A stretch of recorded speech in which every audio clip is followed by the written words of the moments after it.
It was a quiet afternoon, the kind where everything should have felt peaceful, but in a heartbeat, everything shattered. Karen, with her cold demeanor and relentless hatred, thought she could push us around one last time. She had always targeted my daughter, but I never imagined it would escalate to something so vile.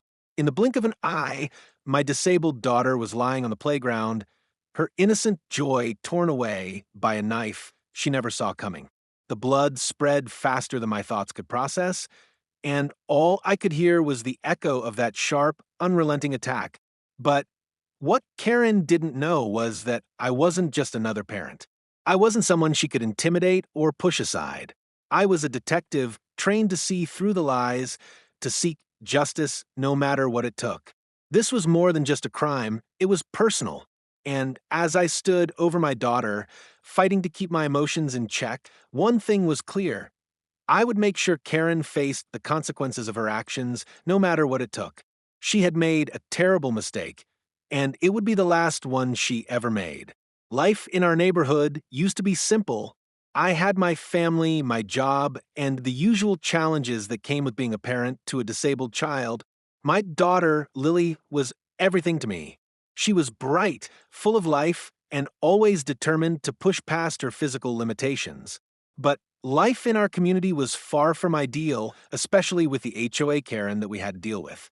Karen wasn't just any neighbor, she was the HOA president, and she had an unhealthy obsession with enforcing the rules. Rules that seemed to exist only to make people's lives harder. From day one, she had a problem with me and my family. I guess it started when Lily's disability accommodations clashed with her idea of how things should be. The ramps for Lily's wheelchair and the accessible parking spaces were an eyesore to her perfectly manicured neighborhood. She thought that our presence was disrupting her little kingdom. So, she made it her mission to make our lives hell. I didn't want to get involved in petty neighborhood politics, but Karen pushed me to the edge. Her constant complaints and veiled threats were becoming unbearable. It felt like every time I took Lily out for a walk, she had something nasty to say. My job as a detective meant that I had an eye for details, and I noticed things about Karen that others didn't. Her anger, her fixation on me, her constant attempts to control everything. There was something deeper there, something dangerous, but I never imagined she would take it this far. What happened that day changed everything. Karen had always been a thorn in my side, but when she brought violence into our lives, I knew that it was time for me to take matters into my own hands. The truth was, I wasn't just any parent who would take a slap on the wrist. I was a detective, and I wouldn't let her get away with this. What I didn't know then was how much this moment would cost us both. It all started small, like a snowball rolling down a hill, gaining momentum until it was too big to stop. Karen had a way of making her disdain for us subtle at first. Snide comments when I'd walk Lily down the street, complaints about how the playground equipment was too dangerous for kids like Lily, and how she always seemed to have a problem with every little thing we did. At first, I tried to let it slide, thinking it was just the nature of the neighborhood's do-gooders. I'd smile, nod, and keep going. After all, it was easier to ignore her than to get involved in a full-blown confrontation. But Karen didn't stop. She escalated her demands, pushing boundaries that I had never thought she would dare cross. At one point, she even came to my house with a handful of papers, demanding that I remove the accessible ramps we had installed for Lily. It's a violation of the community's aesthetic guidelines, she'd said, with a smug grin plastered across her face. I could feel my blood boil, but I kept my cool. I wasn't going to give her the satisfaction of seeing me react. But what I hadn't realized was that Karen had a personal vendetta against us. Her need to be in control, her belief that everything should conform to her perfect little bubble, ran deeper than I had assumed. Over time, the little things became unbearable. She called the cops when she saw us doing something as simple as parking in the designated accessible spot. She would post notices on our door for the smallest infractions that no one else seemed to care about. She'd go around the neighborhood, telling neighbors that we were problematic and disruptive. Slowly, I began to realize that Karen wasn't just annoyed with us, she was fixated on us, and it was getting dangerous. It felt like every interaction with her was a carefully calculated move, like she was looking for an excuse to strike. Then came the incident at the playground. The first time Lily had ever tried to play outside with her peers without my help. She had been so excited, so proud of herself for finally gaining the confidence to join in the activities with the other kids. I was sitting on a bench, keeping a watchful eye on her when I saw Karen walking toward us. I didn't think much of it at first, assuming she was just passing by, but then I noticed the look on her face. It was different from any of the previous interactions. It was colder, more intense. "Your daughter doesn't belong here," Karen said, her voice low but cutting. "She's taking up space that could be better used for other kids. She's not like them." I froze for a moment. My protective instincts kicked in, and I stood up, ready to confront her. But before I could speak, Karen's eyes shifted, and I saw her hand move toward her bag. The next thing I knew, she had pulled out a knife. Everything happened in a blur after that. The playground was filled with children, laughter, and shouts echoing around, but none of it mattered when Karen took that step forward and swung the blade toward my daughter. It was a flash of motion, so quick that I couldn't even react in time. I rushed forward, pushing through the chaos, but I was too late. Lily screamed, and my heart sank as I saw the blood on her arm. Karen didn't stop. She slashed again, and this time, she didn't seem to care who saw. It was as if she had finally snapped, and we were the target of her rage. I yelled for help, but the playground was silent except for Lily's cries. I managed to reach her, just in time to shield her from another blow. My hands shook as I checked her wounds, trying to stop the bleeding. I screamed at the top of my lungs for someone to call the police, but the other parents who had been watching just stood there in shock, frozen in place. Karen had made her move, and now I had to make mine. It was in that moment I knew something had to change. No longer would I stand by and let Karen dictate the rules of this neighborhood. This was no longer about the HOA or a petty neighborhood dispute. This was personal. She had crossed a line that couldn't be undone, and I wasn't going to let her get away with it. Karen might have thought she had won by bringing a knife into the equation, but she had no idea who she was dealing with. I wasn't just any parent, I was a detective. I had the skills to bring her down, and I wasn't about to back down now. The real fight was just beginning. The air was thick with tension as I held Lily in my arms, trying desperately to stop the bleeding. Her eyes, wide with fear, searched mine for reassurance, but I could barely find the strength to smile. I could hear the distant sounds of sirens in the background, but they felt miles away. I couldn't think straight. All I could do was keep my focus on my daughter, trying to comfort her as best as I could. "Mom, it hurts," she whispered, her voice shaky. Her hand clutched mine, her fingers trembling. I kissed her forehead, trying to keep my emotions in check. "I know, sweetie. Help is on the way. You're gonna be okay." But I knew that it wasn't just about getting her to the hospital, it was about something far deeper. Karen had done this on purpose.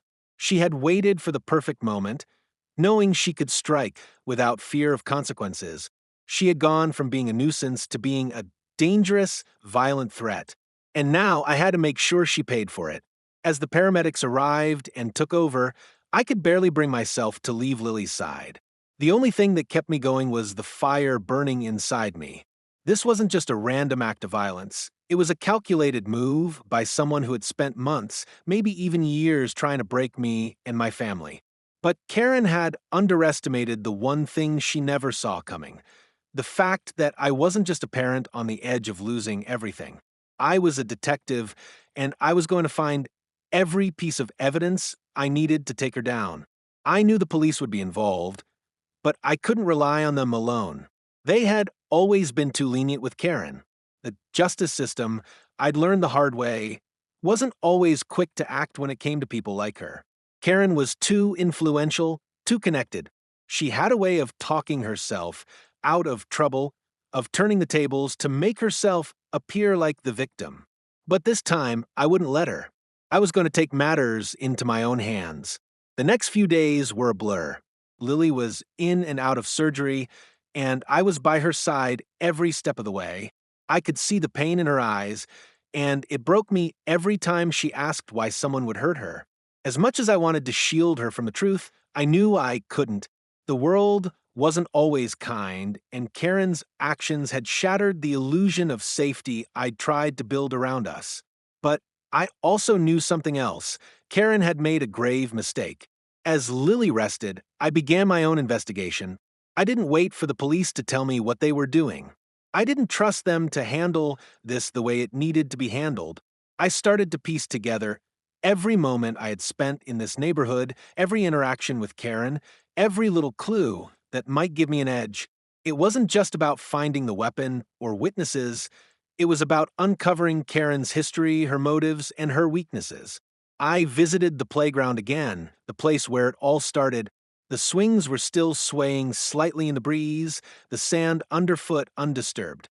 I knew I needed to find out if anyone had seen what happened, and more importantly, if Karen had left anything behind that could link her directly to the attack. I walked around the area carefully, scanning the ground for any clues. That's when I saw it, a small piece of fabric caught on the edge of a fence. It was torn, but it looked fresh. I took a picture with my phone, knowing that this could be the first of many pieces of the puzzle. The fabric led me to a more significant discovery. Hidden near the edge of the playground, partially buried in the dirt, was the knife Karen had used. It was nothing extraordinary, just a simple kitchen knife, but its presence was undeniable. I knew it wasn't just a random act of violence, this was planned. Karen had brought the weapon with her, knowing exactly what she intended to do. But the knife wasn't the only thing I found that day. As I continued my search, I found an old notebook buried behind a bush. The pages were yellowed, and the cover was cracked, but it was clear this wasn't something that had just been tossed aside. It was Karen's. I could see her handwriting on the first page, notes about the neighborhood, about Lily, about me. It was all there, the twisted thoughts, the calculations, the resentment that had been building for months. She had been planning this attack for a long time, waiting for the right moment to strike. And she thought she could get away with it. She thought no one would notice, that no one would connect the dots. But I was different. I wasn't just a parent. I wasn't just a victim. I was a detective, and I had the evidence I needed. The notebook wasn't just a piece of evidence, it was a roadmap to everything I needed to bring Karen down. But I knew I couldn't do it alone. It was time to take this to the next level. I wasn't going to sit back and wait for the justice system to act. I had to make sure Karen faced the consequences of her actions, and I would do whatever it took to make sure that happened. The attack had only been the beginning, but it was the start of my plan for revenge. The days after the attack felt like they moved in slow motion, each one heavier than the last. Lily was recovering, physically, at least.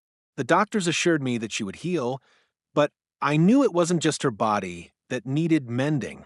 The trauma of that day would stay with her for the rest of her life. As her parent, my heart ached to see her so fragile, so unsure. But we were surviving, getting by, step by step. The physical wounds healed, but the emotional scars were far deeper. Every time Lily heard a loud noise, her eyes would dart around the room, searching for the threat that she didn't fully understand but felt deep in her bones. It wasn't just the playground anymore, it was everywhere. The sound of a door slamming, a car backfiring, anything that remotely resembled the chaos that had unfolded that day would send her into a panic. And every time I was there to calm her, to remind her that it was safe now, even though I couldn't reassure myself. But what I couldn't ignore was the other wound, the one that came from the system's complete failure to protect us. When the police arrived, it was as if Karen had flipped a switch. She became the victim, not Lily. The officers, too quick to make judgments, questioned us like we were the ones who had caused the chaos. They asked about our history with Karen, as if that somehow justified the violence she had inflicted. It became painfully clear that Karen had a way of manipulating situations to her advantage. She was well-connected, well-liked in certain circles, and had a reputation for being the kind of person you didn't cross. She knew how to play the game, how to get out of sticky situations, and how to charm the authorities into doing her bidding. Her privilege and influence shielded her from the consequences that anyone else would have faced. I watched as they let her walk away from the scene with nothing but a few questions, a few gentle scoldings. The law seemed to turn a blind eye to the fact that she had nearly killed my daughter. The moment I realized just how far Karen had gone to cover her tracks was when I heard the police chief casually remark that the incident was a misunderstanding. He called it an accident. An accident! The same person who had deliberately slashed my daughter with a knife was being let off the hook as if she'd just tripped and fallen into a puddle. I wanted to scream, to lash out at the unfairness of it all, but I knew I couldn't. If I did, I'd be handing over control to Karen and her ability to twist the truth. The system had failed us, but I wasn't about to let it keep me down. I had to fight, and I wasn't going to wait for someone else to do it for me. I couldn't rely on the police to do what needed to be done. It was clear that Karen was untouchable as long as she played her cards right. So I did what I always do when faced with injustice. I began investigating. I couldn't let the system be the only thing standing between us and the truth. I had the evidence from the knife, the notebook, the witnesses who had seen Karen in the playground, but I needed more. I needed proof that this wasn't just an isolated incident, that Karen had done things like this before. It didn't take long to dig into Karen's past. As a detective, I had the resources and the knowledge to uncover things that most people couldn't. I started looking into her previous interactions with the HOA, her disputes with neighbors, her personal life. And what I found made my blood boil. Karen had a history of getting away with things, of bullying people into submission, and using her position to intimidate anyone who dared to stand up to her. She had been involved in multiple incidents of harassment, most of which had been quietly swept under the rug. She had always known exactly how far to push without facing any real consequences. But this time, I wasn't going to let her get away with it. I pulled up a series of legal disputes Karen had been involved in over the years, disputes that were strangely similar to what had happened with me. In each case, she had manipulated the situation, using her connections and status to ensure that no one ever held her accountable. She was a master of playing the victim and turning others into the aggressors. As I dug deeper, I realized the full extent of Karen's influence. She had ties to people who could make things disappear. Lawsuits, complaints, and even criminal accusations, everything was wiped clean. The HOA had backed her every time, turning a blind eye to her actions. The more I learned, the more it became clear that this wasn't just about me and Lily. This was about exposing a system that allowed people like Karen to get away with whatever they wanted. The injustice was maddening. Here I was fighting for my daughter's life, while Karen continued to walk free, hiding behind her power and influence. But I wasn't going to stop. I couldn't afford to. The more I uncovered, the more determined I became to bring her down. I wasn't just doing this for Lily. I was doing it for everyone Karen had ever hurt, for everyone who had been silenced by her tyranny. The system had failed us, but I wouldn't fail. I would see this through to the end, no matter how deep the corruption ran, because one thing was certain: Karen would not walk away from this again. Not while I was still breathing. By the time I had gathered all the evidence, the frustration inside me was unbearable. I had every reason to feel like Karen's life was about to crumble, but I couldn't rush in with blind vengeance. I needed a plan, one that would ensure her downfall once and for all. This wasn't just about revenge anymore, this was about justice. I took all the information I had accumulated and began to carefully craft a strategy. Every conversation Karen had ever had with the HOA, every document she had ever hidden, every ounce of leverage I could find, I used it all. But I knew that going to the authorities with everything I had wasn't enough. I needed to take things a step further. That's when I realized my edge. Karen had never imagined I could be anything more than a frustrated parent. She thought she had all the power, that her status would protect her forever. But she didn't know I was a detective. And as a detective, I knew how to use the system against itself. I began to track Karen's movements, monitoring her behavior without her knowing. I knew that her arrogance would be her downfall. The more she thought she was in control, the more mistakes she'd make. It didn't take long for me to realize that she had become too comfortable with her power. She was reckless, and that would be her undoing. The breakthrough came when I uncovered a series of emails between Karen and several high-profile figures in the neighborhood. These emails weren't just about HOA business, they were about silencing anyone who dared to challenge her. I found evidence that Karen had been behind several smear campaigns, one of which was aimed at me and my family. The emails were damning, showing her blatant disregard for ethics and the law. But there was something else, something even more incriminating. In one of the emails, Karen mentioned a plan for eliminating an obstacle that had been in her way for years. The language was vague, but the context was clear.